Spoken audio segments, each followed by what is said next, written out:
नमस्कार, स्वागत है आपका खबरों के अड्डा में। मैं आपके साथ अंजू गुप्ता और मेरे साथ मेरे सहयोगी मनोज देव सिंह जी। आप सभी के सामने हम मौजूद हैं और आज करेंगे कुछ विशेष मुद्दों पर विशेष चर्चा। सबसे पहले बात मध्य प्रदेश की। अगर मध्य प्रदेश की बात करें तो मध्य प्रदेश में 4 जगह से कांग्रेस ने अपने जो प्रत्याशियों की उन्होंने घोषणा की थी, अनाउंसमेंट जो किया था, उस पर जो उन्होंने उम्मीदवार की नाम जारी किए थे उनको बदल दिया है। सुमावली से उन्होंने अजब सिंह कुशवाहा को टिकट दिया है। कुलदीप शिकरवार को टिकट उनकी जगह पर अजब सिंह कुशवाहा को दिया है। पिपरिया से वीरेंद्र बेलवंशी को टिकट दिया गया है। इसके पहले गुरुचरण खरे को टिकट दिया गया था।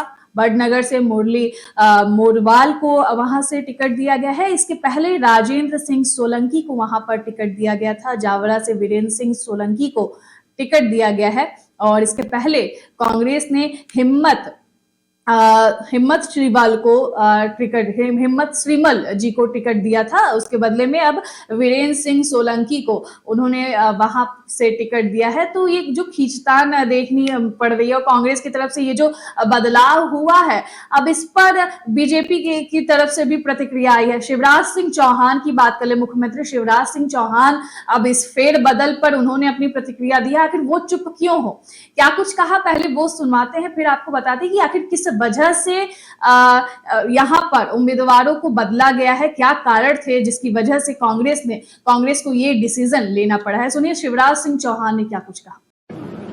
अजब गजब हो गई है। सोनिया कांग्रेस, खड़गे कांग्रेस बनी, फिर मध्य प्रदेश में कमलनाथ कांग्रेस हो गई। कमलनाथ जी ने तो क्या, उनके बेटे ने भी टिकट बांट दिए और जब टिकटों को लेके कोलाहल मचा और लोग पहुंचे कमलनाथ जी के पास, तो उन्होंने कहा कपड़े फाड़ना है तो दिग्विजय सिंह के और जयवर्धन सिंह के फाड़ो। तो वो कपड़ा फाड़ कांग्रेस हो गई और उसके बाद अब कांग्रेस बन गई है टिकट बदल कांग्रेस। घबरा के कई जगह कांग्रेस ने टिकट बदल दिए है। तो कांग्रेस की हालत तो बड़ी अजब गजब हो गई है और आगे क्या होने वाली ये भी देखते रहिए। भारतीय जनता पार्टी को जन समर्थन मिल रहा है और हम लोग जनता के समर्थन के सहारे तो लगातार हम बात करते आ रहे थे उन कार्यकर्ताओं की जिन्हें उम्मीद बहुत ज्यादा होती है पार्टी से, और हाईकमान अक्सर इस तरह के डिसीजन ले लेती है जिसकी वजह से काफी नाराजगी भी उनको झेलनी पड़ती है। और कहीं ना कहीं मुझे लगता है यही वो नाराजगी है जिसकी वजह से कांग्रेस हाईकमान ने इन उम्मीदवारों को फिर से इसमें फेरबदल करते हुए लिस्ट जारी की है। देखिए, ये ऐसी चीजें होना बहुत ही लाजमी है कि जब भी टिकट बंटवारे होते हैं तो ये असंतोष पैदा होता है। लेकिन ये जो है, मेरी जानकारी में ये पहली बार मैंने देखा है, अब तक तो ऐसा नहीं सुना है कभी। लेकिन मेरी जानकारी में, जहां तक मेरे नॉलेज है, कि अभी तक ऐसा नहीं हुआ है कि एक बार टिकट घोषित कर देने के बाद जो है, उसके बाद जो है उनका नाम कैंसिल करके जो है दोबारा से किसी को टिकट दिया गया हो। जी बिल्कुल, मुझे भी लगा था। मैंने वही पहला प्रश्न मेरे दिमाग में यही है कि क्या ऐसा कर सकते हैं कि एक बार करने के लिए। तो देखिए, ये तो ऐसी चीज है कि उनके हाथ का है, जिसको चाहे दे सकते हैं टिकट, जब चाहे कैंसिल कर सकते हैं, इसमें कोई बात। हाँ, अगर वो नामांकन कर देते तो समस्या होती, लेकिन जब चूंकि अभी नामांकन नहीं किया है तो वो किसी को भी हटाकर वो वहां पे उम्मीदवार के लिए खड़ा कर सकते हैं। लेकिन ऐसी जो चीज है, ये मेरी जानकारी में पहली बार हुई है। और अब जो है, जिन लोगों को टिकट दिया गया है वो तो खुश हो गए, लेकिन जिनकी टिकट काट दी उनके लिए तो ये भारी पहले जो नहीं टिकट मिली तो चलिए ठीक है, एक अलग बात, लेकिन जिनकी टिकट काटी गई उनके लिए तो ये भारी बेइज्जती हो गई। बिल्कुल। तो अब क्या वो आपके साथ बने रहेंगे, वो आपको कुठाराघात नहीं करेंगे? आप वो वहां जो भी अब जो दूसरा व्यक्ति जो खड़ा हो रहा है, क्या उनके साथ वो सही हो पाएगा? तो ये बहुत सारी चीजें हैं। हालांकि ऐसे जब आला कमान जब इस तरह का फैसला करता है तो बहुत सारी चीजें देखनी होती है, क्योंकि जिस तरह से एक सीट पर जो है ये अजब सिंह कुशवाहा जो है, वो तो बीएसपी में ही जाने की तैयारी कर ली, उन्होंने ऐलान कर दिया। तो देखा जाता है कि अगर ऐसे में क्या होता है कि देखिए, हो सकता है बीएसपी की वहां पे अच्छी खासी पकड़ है। अब पकड़ में क्या है कि वो आधा वोट काट लेंगे, जीत किसकी हो जाएगी? भाजपा की हो जाएगी। तो एक डर बना रहता है, तो लगता है कि नहीं चलो यार इसी को दे देते हैं। तो या फिर बहुत सारे और कारण होते हैं, जैसे कि हो सकता है कि जिनको टिकट दिया गया था वो टिकट उनकी योग्यता के बजाय जो सिफारिश के या और भी चीजें होती हैं, हालांकि ये मैं दावा तो नहीं कर रहा, लेकिन कहा जाता है कि पैसे लेकर भी टिकट दिए जाते हैं, तो वहां पे क्या चीज था सही सच्चाई क्या थी, ये वो चीजें हम नहीं कही जा बिल्कुल। सकती, लेकिन ये सारी संभावनाएं बनती है। लेकिन हाँ, ये जिस तरीके से 4 जगह पे हुआ है, मेरे ख्याल से इससे बहुत ज्यादा फायदा होगा, ये तो चुनाव में ही जाने के बाद पता चलेगा। लेकिन अब और ज्यादा मुझे लगता है कि मुश्किलें खड़ी हो जाएंगी, क्योंकि वहां पे जो जिनकी टिकट काट दी गई अब उनके लिए भारी बेइज्जती है, और वो अब चाहकर भी, या तो वो बहुत कमजोर होंगे, नहीं कुछ करेंगे तो अलग बात है, लेकिन वो कहीं ना कहीं जो है कांग्रेस की ही जो वोटरों को काटने की कोशिश करेंगे, तो ये बनी रहती है। तो इस तरह की चीजें होती है, लेकिन देखते हैं इसका रिजल्ट क्या आता है सामने।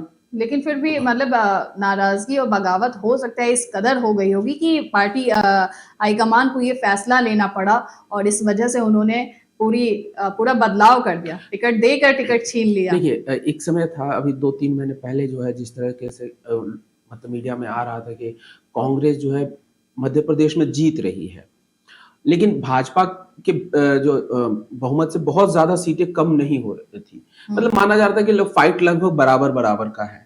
तो ऐसे कंडीशन पे कांग्रेस भी फूंक फूंक के कदम रख रही है, और भाजपा ने जिस तरीके से इस बार जो स्ट्रेटेजी बनाई है, और पहले 39 का, फिर 39 का, फिर जो है बाकी लोगों को टिकट दिया गया है, तो असंतोष दोनों तरफ दिख रहा है। और दोनों पार्टियों में एक चीज है, मतलब भाजपा तो ठीक है थोड़ा डिफेंडिंग पोजीशन पे है, लेकिन इनको भी उम्मीद है कि वो जो बहुमत का आंकड़ा है वहां तक पहुंच जाएंगे। अगर थोड़ा बहुत आगे पीछे हो तो अलग बात है, लेकिन इसीलिए है पूरा जोर एड़ी चोटी कर चुके हैं, और कांग्रेस भी जो है उसी तरीके से। लेकिन दोनों को कहीं ना कहीं एक डर बना हुआ है, इसीलिए हर सीट पे आप देखेंगे कि फाइट जो है वो जबरदस्त हो रही है, और किसी भी तरह का कोई भी असंतोष अपने कार्यकर्ताओं में, अपने नेताओं में न बीजेपी चाह रही है और ना ही कांग्रेस चाह रही है, क्योंकि असंतोष जब भी पैदा होता है तो वो आपके वोट को काटता है। तो इसलिए जो है ये कांग्रेस आलाकमान ने कोशिश की है कि इस असंतोष को कम किया जाए।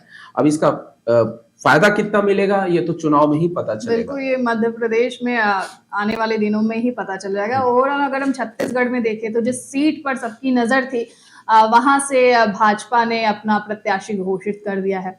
छत्तीसगढ़ में अपने उम्मीदवार भाजपा ने खड़े कर दिए। 4 सीटों पर अंबिकापुर, बेलतारा, कसडोल और बेमेतरा से दीपेश साहू, कसडोल से धनीराम धीवर और बेलतारा से सुशांत शुक्ला। वहीं अंबिकापुर वो सीट जो टीएस देव सिंह जी की है, हाँ।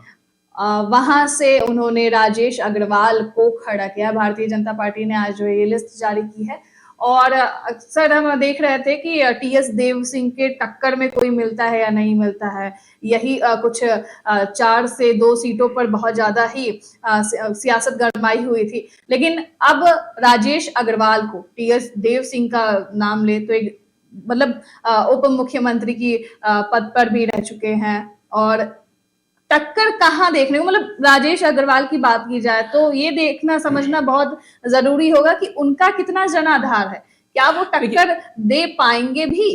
देखिए, मैंने आपको पहले ही बोला था कि टीएस सिंह देव को जो है भाजपा वॉक ओवर देने के मूड में है, लेकिन कई बार होता है वॉक ओवर नहीं भी देना है, डायरेक्ट तो ये किया जाता है कि भाई ऐसे उम्मीदवार को खड़ा कर दो जो जीते ना, तो संभव नहीं है, लेकिन ठीक है हम एक फॉर्मेलिटी के लिए कभी कभी खड़ा करते हैं। तो आज जिस तरीके से मैंने इनका इंटरव्यू सुना तो मुझे ऐसा ही नजर आया, उनकी तैयारियां बिल्कुल नहीं है। जब उनसे टीएस सिंह देव के बारे में पूछा गया तो बहुत चलता सा जवाब उन्होंने दिया कि उन्होंने कोई काम नहीं किया, औपचारिक टाइप का उनका स्टेटमेंट था। राजनीति में रहते हुए जो एक तैयारी होनी चाहिए थी कि टीएस, जिस आप विधानसभा से चुनाव लड़ रहे हैं, आपको अपने अपोनेंट के बारे में, उनकी बातों से ऐसा लगा कि उनको बहुत ज्यादा टीएस सिंह देव के बारे में भी नहीं पता, और शायद अगर वो भाषण देने जाएंगे तो फिर उनपे क्या बोलेंगे।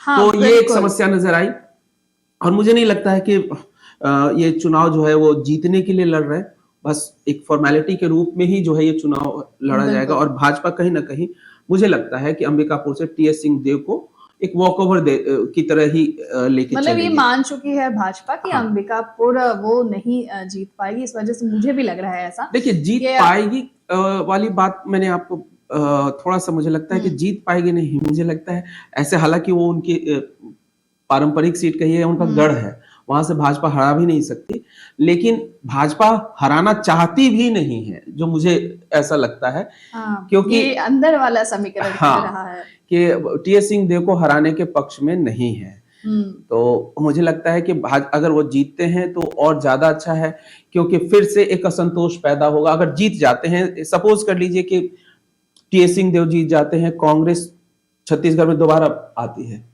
तो फिर सीएम कौन? जाहिर सी बात है भूपेश बघेल, क्योंकि अभी उनके नेतृत्व में चुनाव लड़ा जा रहा है, तो असंतोष तो टीएस सिंहदेव को रहेगा ही रहेगा। वो तो कहेंगे यार 5 साल बन गए, फिर अब तो मुझे मुख्यमंत्री बनाओ, लेकिन वो बनेंगे नहीं। और जब नहीं बनेंगे तो क्या होगा? तो भाजपा अपना जुगाड़ लगा सकती है, तो ये एक चांसेस बनेंगे। क्योंकि मुझे लग रहा है कि कहीं ना कहीं इस तरह की चीजें तो अभी जो है पिछले कुछ सालों में हमने देखा है कि ये ऐसी घटनाएं हुई है, तो इसलिए कुछ भी नहीं कह सकते। ऑप्शंस जो है भाजपा ने हर तरफ खुले रखे हैं, और इसका क्या दिमाग से कहते हैं ना कि खेलो मगर दिमाग से, तो वो वाला समझ में आ रहा है यहाँ। भाजपा का हर एक चाल भाजपा की यही है कि वो दिमाग से खेल रही है और अपनी किसी भी सीट से हाथ धोना नहीं चाहती। फूक के दोनों ही पार्टी कह ले तो दोनों ही पार्टियां कदम रख रही है।